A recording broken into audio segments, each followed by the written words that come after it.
Boa noite, queridos. Feliz ano novo para vocês. É uma grande alegria estarmos aqui na casa do Senhor no dia 1º de janeiro. Foi um dia de certa forma extraordinário. Nós tivemos posse presidencial, nós tivemos outras situações, nós também estamos recebendo amigos e parentes aqui. Outros amigos e irmãos nossos também viajam para outras cidades e a fim de encontrar também seus parentes. E dessa maneira é um grande prazer podermos estar na igreja, no templo do Senhor, para podermos continuar a nossa série do livro O Grande Conflito. Também quero cumprimentar você que está aí de casa ou algum outro lugar, através do seu celular ou computador, assistindo a essa série toda especial. Nós já cantamos, nós já louvamos, e eu gostaria de introduzir mais uma vez este momento, no qual nós estamos lendo o livro Grande Conflito. Um livro composto por 42 capítulos, e ele faz parte de uma série de 5 livros, e essa série aqui no Brasil é intitulada Série Conflito. Nós estamos hoje com o capítulo 32, como vai aparecer aí para vocês logo mais na apresentação, e o título desse capítulo é As Armadilhas ou os Ardis de Satanás. Ela começa com uma afirmação bastante emblemática a respeito do grande conflito entre Cristo e Satanás. A palavra de Deus, ela está totalmente centrada nesta doutrina, a doutrina do grande conflito. Se não fosse por causa do grande conflito, não haveria a necessidade de estarmos aqui, não haveria Bíblia, não haveria absolutamente nada. Afinal de contas, foi esta grande guerra que dura milhares de anos que tornou tudo isto necessário. Que tornou necessário uma tomada de decisão. Para tantas coisas na vida, nós precisamos tomar decisões, não é verdade? Decisões com relação ao trabalho, com relação à área acadêmica e com tantas outras coisas, até mesmo se vamos comer determinado alimento ou não. Quanto mais em relação ao grande conflito. E o mais problemático de tudo, talvez, é que a grande maioria dos habitantes do planeta Terra da atualidade não tem consciência deste conflito, desta guerra, que não é necessariamente uma guerra armada. Algumas pessoas afirmam que é uma guerra armada, outras afirmam que não. Principalmente com respeito à grande batalha que aconteceu no céu e que resultou na expulsão de Satanás e dos seus anjos. Existem então essas duas ideias opostas. Dessa forma, a série Conflito, escrita por Ellen White, que começa com o livro Patriarcas e Profetas, ela já tem o seu início afirmando a criação de Deus. Como Deus criou todas as coisas, belas, animadas ou inanimadas, em sua mais absoluta perfeição. Afinal de contas, também cria o planeta Terra e o forma em 6 dias, descansando ao 7º, sendo que o ser humano é a única criatura deste planeta que foi criado à sua imagem e semelhança. A única. A sua imagem e semelhança justamente porque representava com perfeição o caráter de Deus. Sabia amar como Deus amava, e não havia qualquer tendência para o mal, para o pecado. Mas havia um detalhe que sempre acompanhou todas as criaturas inteligentes: a liberdade de consciência, que capacita o ser humano a decidir inteligentemente e dessa forma fazer escolhas que são suas. E por conta disso surge ou tem início o grande conflito. O grande conflito não tem início por conta das ações de Deus, mas começou por conta da escolha de uma das criaturas de Deus. Com o passar dos eventos, não posso afirmar do tempo, porque são tempos ainda imemoriais,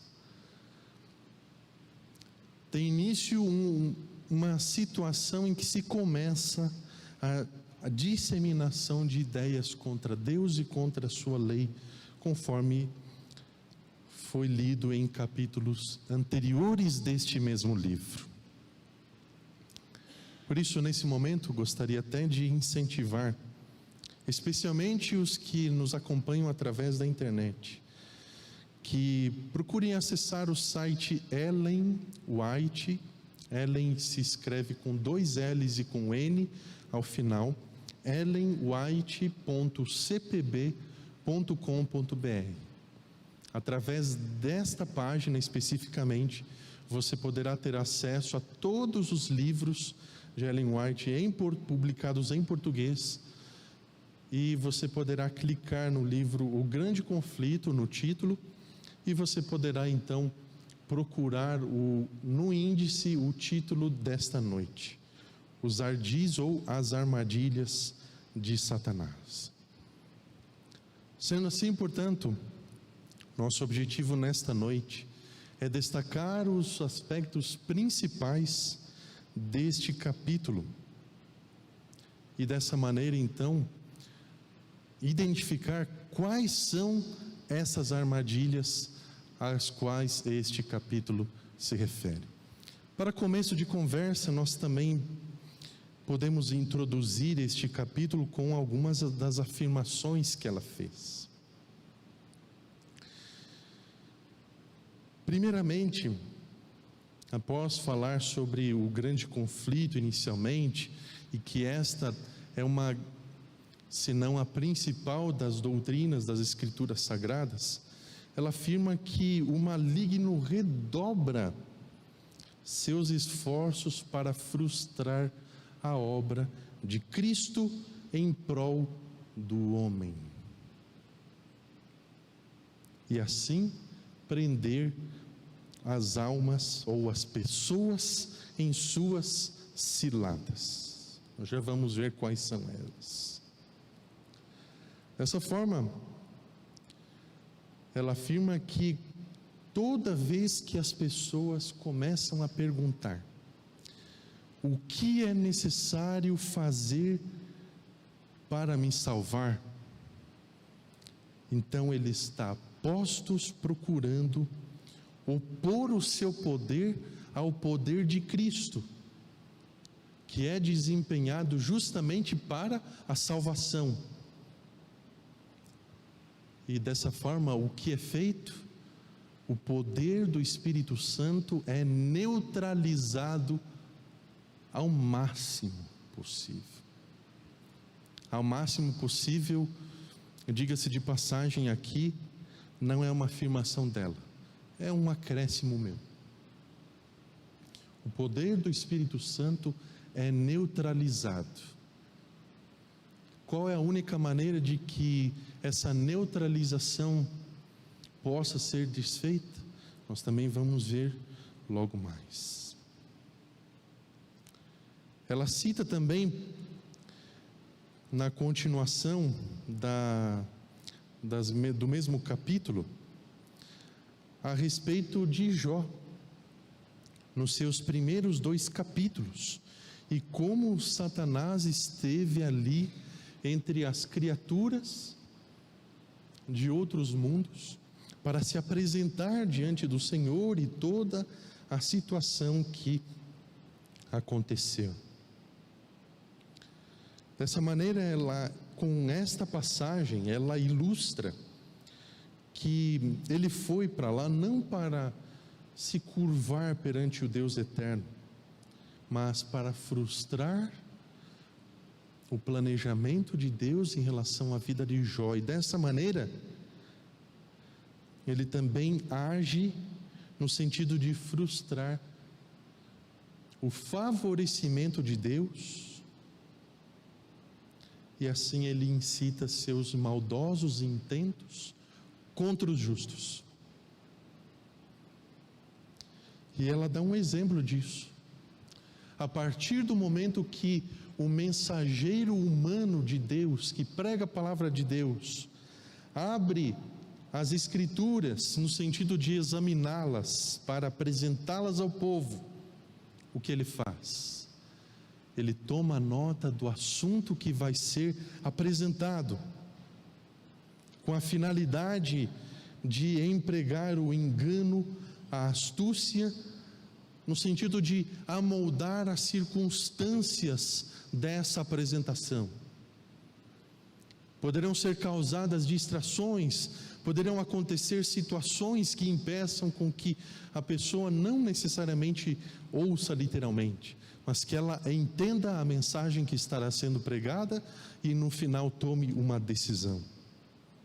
E dessa forma, o objetivo desse tipo de ato é que a mensagem não atinja aqueles a quem ele está enganando a respeito daquele mesmo ponto que está sendo apresentado. E ele faz isso com um zelo renovado em seus esforços, tentando os homens em certos pontos bastante específicos, aos quais a palavra de Deus tem claros ensinos, como por exemplo, a satisfação do apetite. E essa satisfação do apetite não é simplesmente apenas alimentação. Em muitas áreas da humanidade. Dessa forma, ele consegue embotar a sensibilidade moral, espiritual. E dessa forma, o entendimento é atrapalhado. E justamente os aspectos mais importantes, que aquelas pessoas mais deveriam entender, elas deixam de entender. E muito menos conseguem aprender. Ele faz isso principalmente porque ele sabe que todos quantos ele puder levar a negligenciar a oração e o exame das Escrituras. Perceba, não é só a negligência da oração que é um problema, é também o exame das Escrituras. Todas essas pessoas, lamentavelmente, serão vencidas por seus ataques. Ela destaca que sempre houve uma classe de pessoas que, embora demonstrem ser cristãos, ela utiliza a palavra piedosos. Então elas aparentam ter uma experiência cristã satisfatória, mas não têm.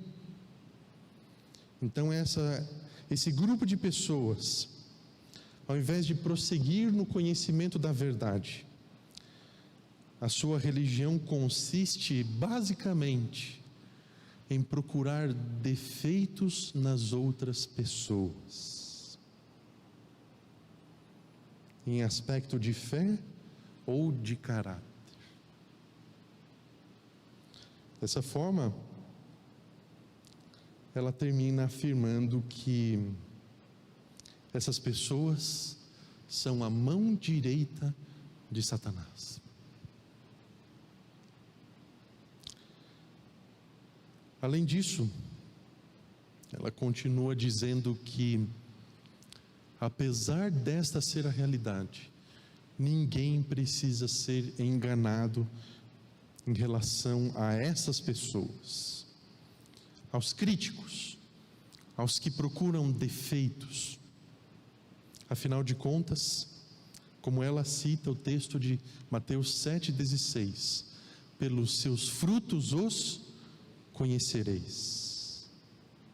Afinal de contas, quem é o acusador dos irmãos? É o próprio Satanás, a antiga serpente, o diabo. E dessa maneira, os acusadores, os críticos, que fazem desta a sua principal obra, aparentando ser piedosos cristãos, à semelhança dos fariseus, eles estão seguindo a obra do seu próprio mestre. Que em João capítulo 8, verso 44, é retratado como sendo o pai da mentira. Em outras palavras, essa expressão é um hebraísmo hebraico para afirmar que ele é um mentiroso. E pobres daqueles que acreditarem nas mentiras. Há algum tempo atrás, eu, juntamente com meus colegas em sala de aula, ouvi de um de nossos professores uma dessas experiências em relação à expulsão de demônios, de pessoas que estavam possessas. E num determinado momento, os líderes de uma determinada igreja que estavam empenhados, juntamente com o pastor distrital nessa expulsão, eles começaram a conversar com o indivíduo que estava possesso. Afinal de contas, ele estava apresentando informações a respeito de pessoas daquela mesma comunidade de fé. Eles tiveram que ser orientados, ou melhor, reorientados em relação a esse comportamento. Existe perigo em conversar, porque por mais que se 85% ou 90% daquilo que um espírito mau afirme, não dá para considerar isso, por mais que só tenha 10 ou 15% de mentira.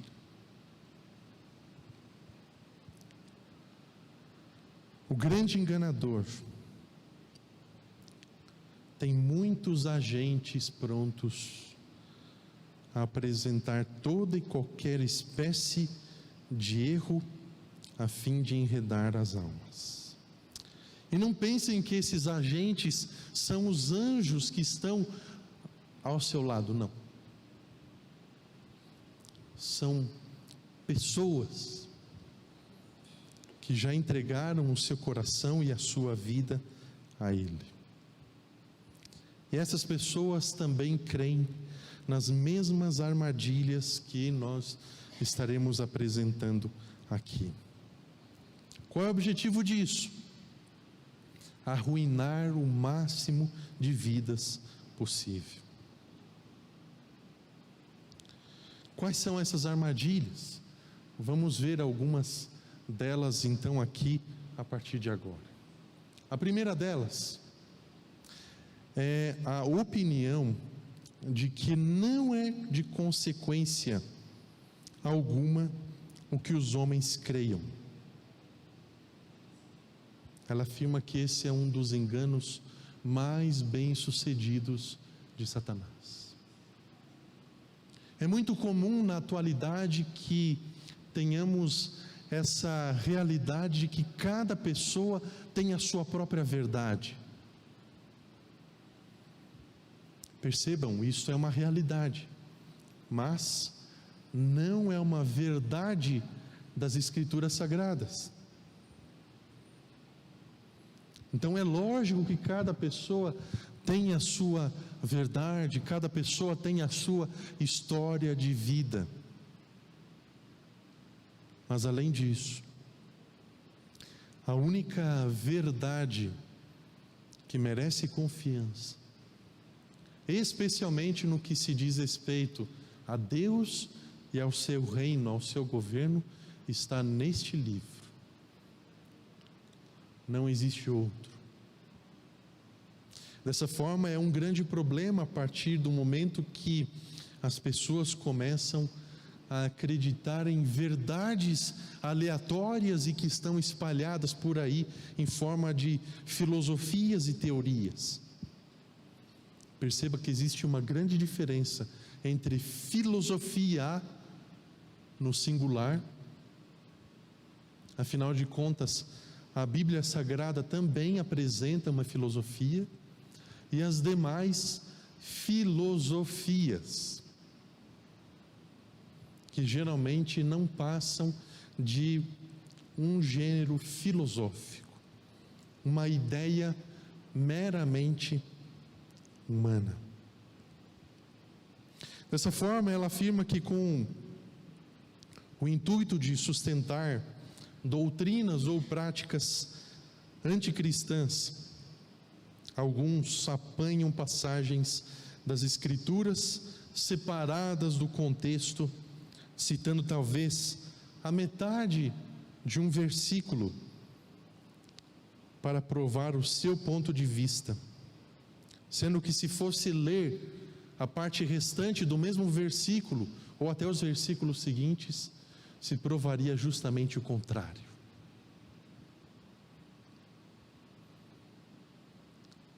O método texto prova, como é conhecido na atualidade. Por vezes, quando pedimos para o indivíduo ler o restante do contexto, nada daquilo que ele acabou de afirmar se sustenta.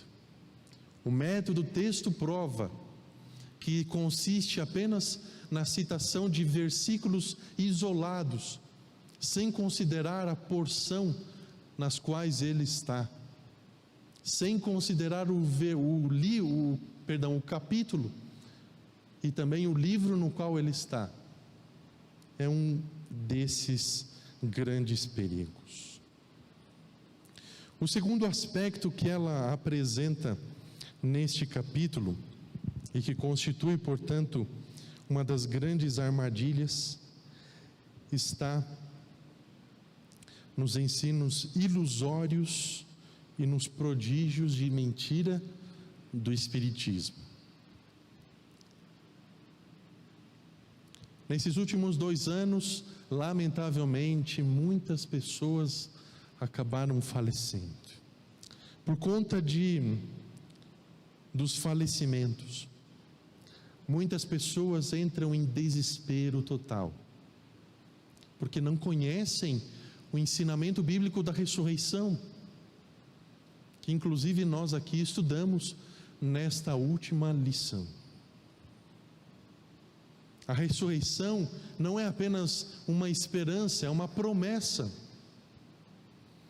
e que muitos ainda não conhecem, e dessa forma acabam buscando por esperança através de um provável encontro com um ente querido falecido.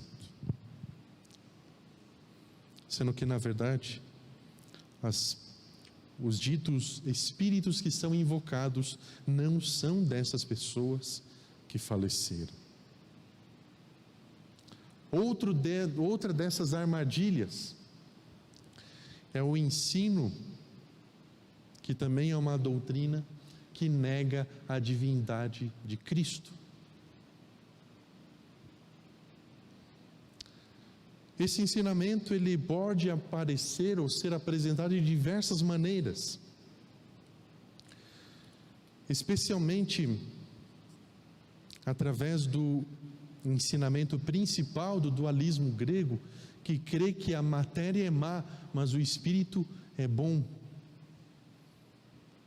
Por isso, ao longo da história, após o primeiro século depois de Cristo, começaram a surgir verdadeiras crises cristológicas. Algumas afirmando, ou melhor, enfatizando somente a divindade de Cristo, e outras, por outro lado, enfatizando somente a humanidade. Uma dessas crises, chamadas de docetismo, ela enfatizava somente a divindade de Cristo, baseada justamente no dualismo grego de que a matéria é má. Então, esse negócio de afirmar que Jesus veio em carne humana, não, isso não pode ser, segundo essa filosofia. Já havia outro ensinamento de que a humanidade de Cristo é apenas um disfarce. É apenas um disfarce. Nenhuma dessas que eu citei, e além dessas tem várias outras, tem a ver com o ensinamento bíblico da encarnação. O Deus homem que morre na cruz para oferecer salvação à humanidade. O quarto desses erros, que é bastante sutil, é a crença de que Satanás não é um ser pessoal. Ele não existe. Ele é apenas uma representação simbólica dos maus pensamentos e dos desejos maléficos do homem. Simplesmente isso. Há em uma outra sessão a afirmação de que a partir do momento que Satanás é representado também de uma outra maneira, como um grande monstro com chifres, cauda, e usa um tridente, ele não rejeita ser apresentado dessa maneira. Afinal de contas, não é isso que ele é. Em 2 aos Coríntios, nós podemos ler que ele se apresenta como anjo de luz, porque é o que ele é. Isso não deixa de ser a sua natureza. E os seus anjos se apresentam como ministros de justiça. Pessoas agentes que propagam a verdade, aparentemente. A quinta armadilha, que inclusive é um ensinamento bastante popular, é o de que o segundo advento de Cristo é a sua vinda a cada pessoa no momento que ela morre. A partir do momento que se ensina isso, a segunda vinda de Cristo, ela se torna espiritualizada e deixa, assim como aparece claramente na Bíblia, de ser um evento literal, visível, audível, universal. Não é, a pessoa morreu, pronto, Jesus já voltou para ela. E com isso, as pessoas geralmente são desviadas do foco principal, que é a esperança e aguardar Cristo voltando nas nuvens. Percebam que esses são ensinamentos populares dos nossos dias. A sexta armadilha, e a princípio a última, é a de que a oração não é essencial. A ciência, como nós sabemos, ela tem progredido amplamente, não é verdade? E dessa maneira, por conta dos avanços científicos, por conta das ideias, do progresso da medicina, parece que o ser humano já alcançou um estágio no qual a oração já não faz mais nenhum sentido. Para quê? Para que procurarmos por um Deus que nem se pode provar que existe? Dessa forma, pessoas, entre filósofos, cientistas, pretendem que a oração não pode ser atendida e que pode ser até a violação de uma lei natural, em outras palavras, um milagre, e que na verdade milagres não existem. O universo, afinal de contas, afirmam eles, é governado por leis fixas. E até aí, com isso, eles pretendem que o próprio Deus é governado pelas leis que Ele estabeleceu. Como se a operação das leis divinas excluísse a sua própria liberdade.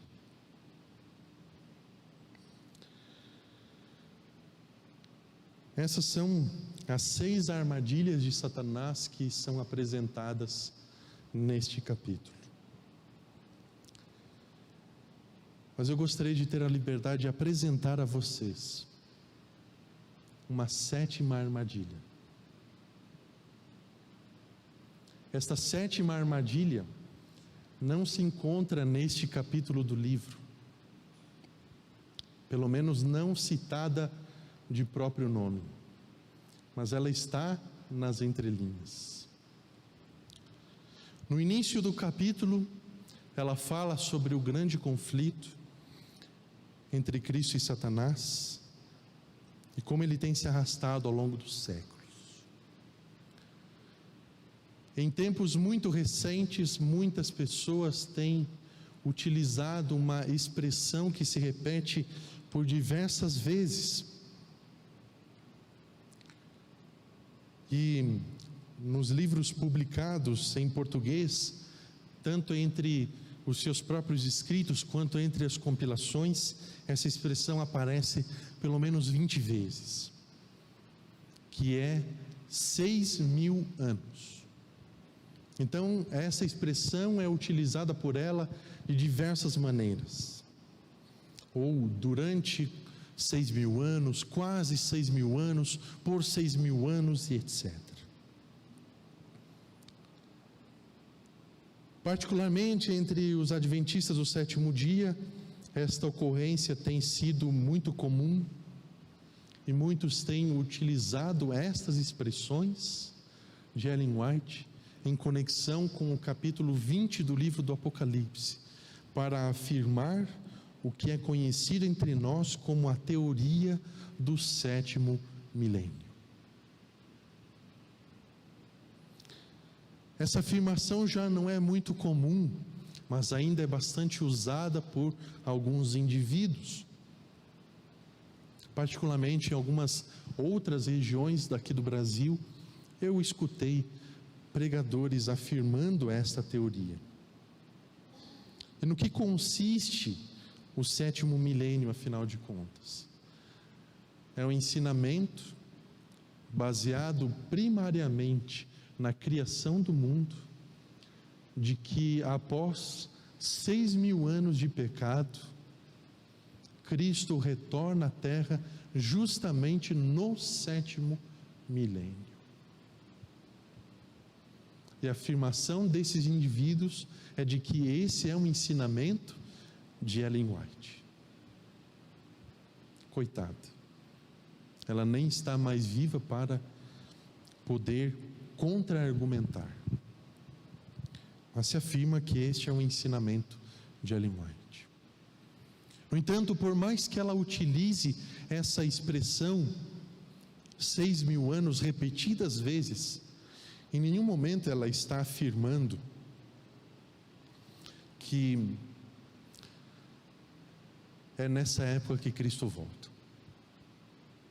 Afinal de contas, como nós encontramos no livro Eventos Finais, ela afirma que a profecia das 2.300 tardes e manhãs é o cômputo de profecia de tempo mais duradouro, mais longo que nós temos na Bíblia.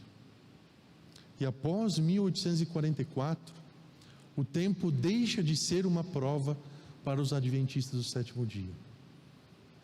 Dessa forma, a afirmação dela em relação a tempo é de que nunca mais, essas são as palavras dela, haverá para o povo de Deus profecia baseada em tempo. Quando se fala tempo, quer dizer o quê? Qualquer tipo de tempo. Dia, mês, ano, década, século, milênio. Não existe mais profecia baseada em tempo. Algum dia desses, quem sabe podemos apresentar um estudo baseado somente em Apocalipse capítulo 10. Centralizado ali no verso 6, aquela expressão, já não há demora, não haverá demora.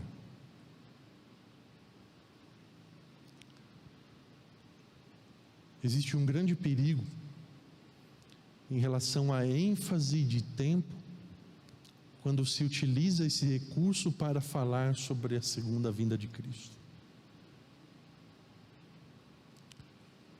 Ellen White afirma, e a Bíblia é muito clara em afirmar que o tempo não é um recurso necessário a nós, no sentido de chamar a atenção das pessoas para a pregação do Evangelho e da segunda vinda de Cristo. Afinal de contas, a ênfase do tempo causa o sensacionalismo, o alarmismo, e já mais do que basta a experiência milerita ou adventista que aconteceu aí por volta do fim da primeira metade do século XIX.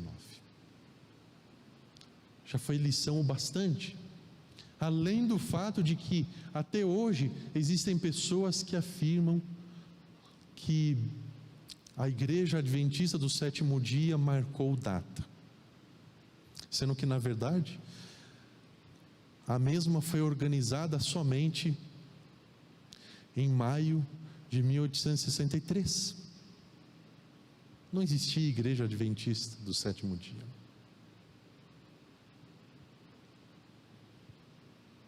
Queridos, é muito importante não negligenciarmos tanto a oração quanto o estudo das Escrituras. Todas essas armadilhas que foram apresentadas aqui esta noite, elas têm efeito por quê? Porque esses dois aspectos essenciais são negligenciados. Ou quando são negligenciados. A informação é poder, afirmam algumas pessoas por aí. Conhecimento é poder, informação é algo muito importante para as pessoas na atualidade. Como eu estudei administração, eu vi o quanto a informação é importante para uma pessoa que gerencia uma empresa, uma instituição, uma organização. Afinal de contas, a partir do momento que ela não sabe como o mercado onde a sua empresa ou instituição está inserido, essa empresa não tem condições de sobreviver nesse grande nicho aonde ela está. Isso serve para ilustrar que o cristão não tem como sobreviver no grande ato do grande conflito sem oração e estudo da palavra de Deus. Não tem como. Não tem como. Por mais que tenhamos os grandes benefícios da internet, os conteúdos que nós temos, as pessoas com as quais podemos tirar dúvidas acerca da Bíblia, se nós mesmos não buscarmos estudar e entender,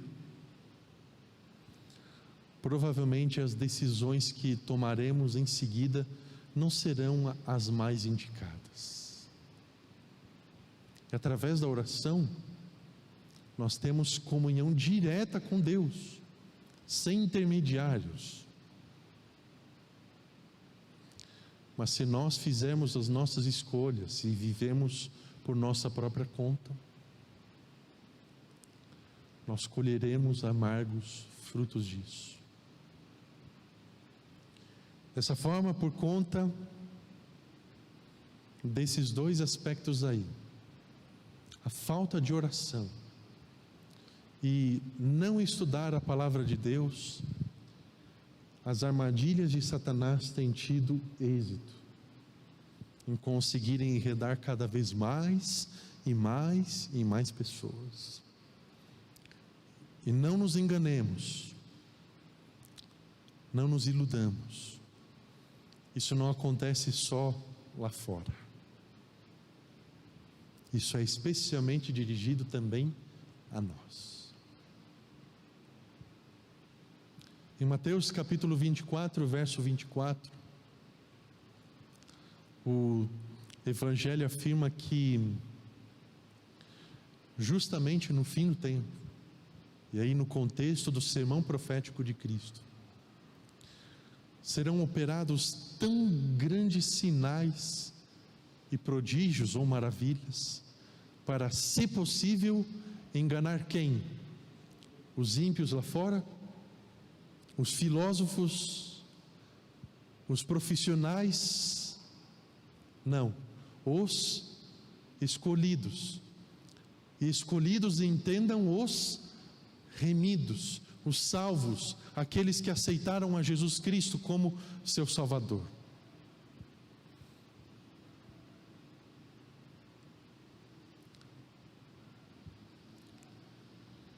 Não é só porque aceitamos a Cristo que estamos livres do poder do engano.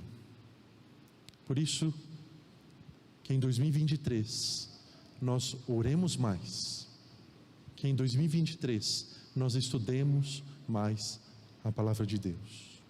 Obrigado, Senhor, porque Cristo veio, Deus homem, morreu na cruz pela humanidade e oferece a todos a salvação.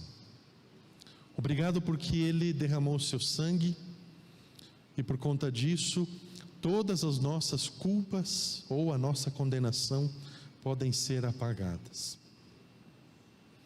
Nós sabemos da realidade que, infelizmente, Senhor, ainda existe a operação do engano, do erro,